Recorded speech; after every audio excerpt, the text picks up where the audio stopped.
শিলনোড়াতে বাটা পোস্ত দিয়ে তেঁতুলের টক একদমই সাধারণ রান্না। তবে যারা ভাত খেতে পারছো না কিংবা মুখের রুচি আসছে না, তারা এই রেসিপিটা একবার করে দেখতে পারো। এটা করতে তেমন কিছু কষ্টের না, খুব সহজ এই রান্নাটা।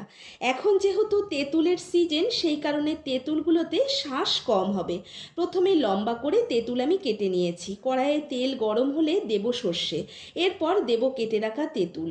এখানে লঙ্কার পোস্তটা বেটে নিলাম। এবারে দেব হলুদ, স্বাদমতো নুন, একটু নেড়ে চেড়ে দেব মুখের স্বাদ অনুযায়ী চিনি ও গুঁড়ো দেওয়া যেত, আপনারা পারলে এখানে গুঁড়ো দিতেও পারেন। এবারে জল দিয়ে খানিকক্ষণ ফুটতে দেব, তারপর পোস্ত বাটাটা দিয়ে নেড়ে চেড়ে নেব। যখন ঝোলটা গাঢ় হয়ে আসবে তখন নামিয়ে নেব। কি বন্ধুরা, তোমরাও কি আমার মতো এইভাবে টক রান্না করো? আজ আসি, কাল দেখা হবে। নমস্কার।